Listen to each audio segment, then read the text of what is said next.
क्या आपने कभी अपने आप से ये सवाल पूछा है कि आप हर महीने एसआईपी कर रहे हैं, डिसिप्लिन भी है, पैसे समय पर कट रहे हैं, फिर भी मन में कहीं ना कहीं ये डाउट रहता है कि यार सच में इससे कुछ बनेगा भी या नहीं। अगर ये सवाल आपके दिमाग में आया है तो आप अकेले नहीं हैं और यहीं से आज की बात शुरू होती है, क्योंकि एसआईपी की सबसे बड़ी प्रॉब्लम एसआईपी नहीं है, प्रॉब्लम है हमारी समझ और हमारी उम्मीदें। देखिए, एसआईपी को आज इस तरह पेश किया गया है जैसे ये कोई जादू की मशीन हो जिसमें आप हर महीने पैसा डालते रहो और एक दिन अपने आप करोड़पति बन जाओ। लेकिन क्या आपने कभी सोचा है कि एसआईपी असल में क्या है? एसआईपी कोई इन्वेस्टमेंट नहीं है, एसआईपी सिर्फ एक तरीका है, एक प्रोसेस है। जैसे आप एटीएम से पैसा निकालते हैं वैसे ही एसआईपी से आप किसी भी म्यूचुअल फंड में पैसा डालते हैं। लेकिन इन्वेस्टमेंट तब बनती है जब आप ये समझते हैं कि पैसा किस फंड में जा रहा है, उस फंड का रिस्क क्या है और वो फंड आपके गोल से मैच करता भी है या नहीं। अब सवाल ये उठता है कि अगर एसआईपी सिर्फ तरीका है तो फिर गलती कहाँ होती है? तो गलती वहां होती है जहां हम एसआईपी को एंड मान लेते हैं, प्रोसेस नहीं। बहुत सारे लोग ये सोचते हैं कि बस एसआईपी चालू कर दो सब ठीक हो जाएगा। लेकिन क्या जिंदगी में कोई भी चीज बिना समझे सिर्फ चालू कर देने से सही चलती है? नौकरी में भी अगर आपने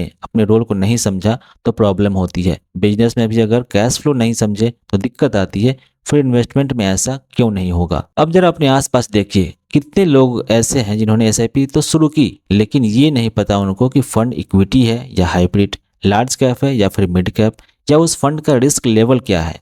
और फिर जब मार्केट थोड़ा सा गिरता है, एनएवी नीचे जाता है, तो फिर वही लोग सबसे पहले घबरा जाते हैं और कहते हैं म्यूचुअल फंड में तो लॉस हो गया। लेकिन क्या वो लॉस सच में लॉस होता है या वो सिर्फ मार्केट का टेम्पररी फेज होता है? ये सवाल कोई खुद से नहीं पूछता और ना ही कोई इन्हें बताता भी है। अब यहाँ एक और आम बात जुड़ती है, एक्सपेक्टेशन की। जब आपने एसआईपी शुरू की थी तब आपके दिमाग में क्या नंबर था? 12%, 15%? किसी ने कहा होगा कि लॉन्ग टर्म में म्यूचुअल फंड 12 से 15% देता है, जो कि सही भी है और आपने उसे फिक्स मान लिया। लेकिन क्या किसी ने ये बताया कि एवरेज है, गारंटीड नहीं है? या किसी ने ये बताया कि कुछ साल मार्केट बिल्कुल फ्लैट रहेगा, कुछ साल निगेटिव भी हो सकता है? नहीं, क्योंकि ये बातें एक्साइटमेंट नहीं बनाती और एक्साइटमेंट आज के कंटेंट का सबसे बड़ा सेलिंग पॉइंट बन गया है। अब जरा सोचिए, अगर आप 3-4 साल एसआईपी करते हैं और रिटर्न उतना नहीं दिखता जितना आपने सोचा था तो फ्रस्ट्रेशन आना नेचुरल है। लेकिन क्या उस फ्रस्ट्रेशन का मतलब ये है कि एसआईपी गलत है, या फिर इसका मतलब ये है कि आपकी एक्सपेक्टेशन गलत सेट की गई थी? यही वो जगह है जहां मिडिल क्लास इन्वेस्टर सबसे ज्यादा फंसते हैं,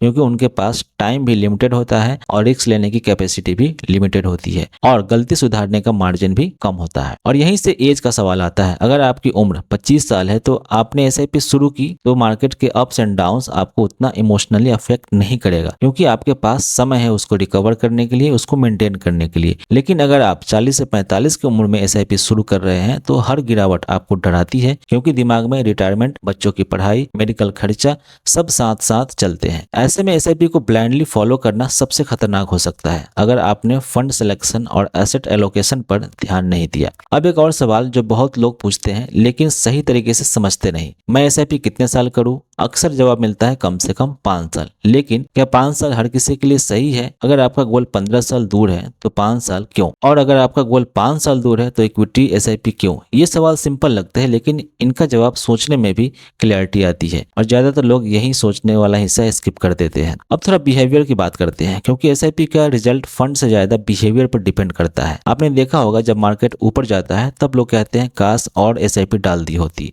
और जब मार्केट नीचे आता है तब कहते हैं अभी रोक देते हैं, बाद में देखेंगे। लेकिन एसआईपी का पूरा लॉजिक ही इस बिहेवियर के उलट काम करता है। एसआईपी का फायदा तब होता है जब आप गिरावट में भी डिसिप्लिन रहते हैं, लेकिन डिसिप्लिन तभी पॉसिबल है जब आपको समझ हो कि आप क्या कर रहे हैं, वरना डिसिप्लिन डर में बदल जाता है। अब यहाँ एक प्रैक्टिकल सवाल आता है, अगर एसआईपी इतनी समझ की मांग करती है तो फिर लोग इसे इतना सिंपल क्यों बताते हैं? इसका जवाब भी सिंपल है, क्योंकि सिंपल बताना आसान है, समझाना मुश्किल। म्यूचुअल फंड इंडस्ट्री को भी पार्टिसिपेशन चाहिए और पार्टिसिपेशन सिंपल लैंग्वेज से आता है। लेकिन इन्वेस्टर की रिस्पॉन्सिबिलिटी यहाँ शुरू होती है कि वो सिर्फ एड पर भरोसा करे या खुद सीखने की कोशिश करे। और सीखने की कोशिश तब शुरू होती है जब आप ये एक्सेप्ट करते हैं कि एसआईपी कोई शॉर्टकट नहीं है। एसआईपी एक लॉन्ग टर्म जर्नी है जिसमें पेशेंस सबसे बड़ा एसेट है। लेकिन पेशेंस का मतलब ये नहीं कि आंख बंद करके घर बैठे रहें। पेशेंस का मतलब होता है प्रोसेस पर भरोसा करना और प्रोसेस को समझना। अब एक और कॉमन कंफ्यूजन की बात करते हैं। लोग एसआईपी और म्यूचुअल फंड को एक ही चीज मान लेते हैं। एसआईपी तो सिर्फ तरीका है, म्यूचुअल फंड प्रोडक्ट है। आप एसआईपी इक्विटी फंड में भी कर सकते हैं, डेट फंड में भी, हाइब्रिड में भी। तो जब कोई कहता है एसआईपी सेफ है तो सवाल उठता है कौन सी एसआईपी, किस फंड की एसआईपी? रिस्क तो फंड डिसाइड करता है, एसआईपी नहीं। और यही कंफ्यूजन तब और बढ़ जाती है जब लोग अपने एसआईपी रिटर्न की तुलना एफडी से या किसी नेबर की इन्वेस्टमेंट से करने लगते हैं।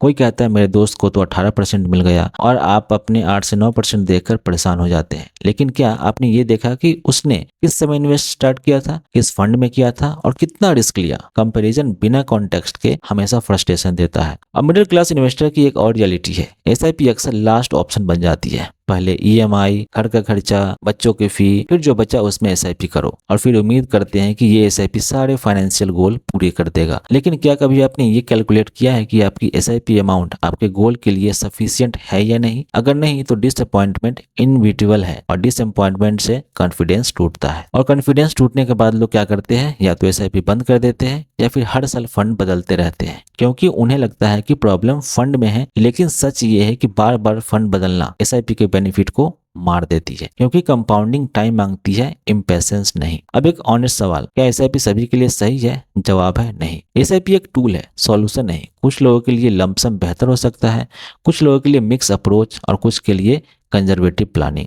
लेकिन जब एसआईपी को यूनिवर्सल सॉल्यूशन बना दिया जाता है तब प्रॉब्लम शुरू होती है। और यही रीजन है कि मैं बार बार कहता हूं कि एसआईपी को समझना जरूरी है, फॉलो करना बाद में। अगर आपने ये क्लैरिटी है कि आपका फंड क्यों चुना गया है, आपका गोल क्या है और आपका टाइम हॉरिजन क्या है, तो मार्केट की गिरावट आपको उतना डिस्टर्ब नहीं करेगी, क्योंकि आपको पता है कि आप क्यों इन्वेस्टेड है। अब एंडिंग से पहले एक आखिरी बात जो बहुत कम लोग खुलकर कहते हैं, एसआईपी से पैसा बनता है लेकिन धीरे धीरे। अगर आप जल्दी रिजल्ट चाहते हैं तो एसआईपी आपको फ्रस्ट्रेट करेगी, अगर आप स्टेबिलिटी चाहते हैं तो एसआईपी आपको डिसिप्लिन सिखाएगी। सवाल ये है कि एसआईपी से क्या चाहते हैं, एक्साइटमेंट या फिर स्टेबिलिटी? और यही सवाल मैं आपके लिए छोड़ता हूँ। एसआईपी शुरू करना आसान है, लेकिन एसआईपी को सही एक्सपेक्टेशन और सही समझ के साथ चलाना मैच्योरिटी मांगता है। अगर आप मैच्योरिटी के साथ एसआईपी करते हैं तो एसआईपी आपके लिए काम करेगी, और अगर नहीं तो एसआईपी भी आपको वही सिखाएगी जो जिंदगी सिखाती है। बिना समझ के लिया गया कोई भी फैसला, चाहे वो कितना भी पॉपुलर क्यों ना हो, लॉन्ग टर्म में परेशानी ही देती है। अगर आप म्यूचुअल फंड को सच में समझना चाहते हैं तो बेस्ट एसआईपी ढूंढना बंद कीजिए और ये समझने की कोशिश कीजिए कि आपके लिए क्या गलत हो सकता है, क्योंकि जब गलत से बचना आपको आ जाएगा तो सही अपने आप आसान हो जाता है। मिलते हैं नेक्स्ट वीडियो में। ऐसे ही वीडियोस के लिए चैनल को सब्सक्राइब जरूर कर लीजिएगा। वीडियो अच्छी लगी हो तो लाइक जरूर कर दीजिएगा।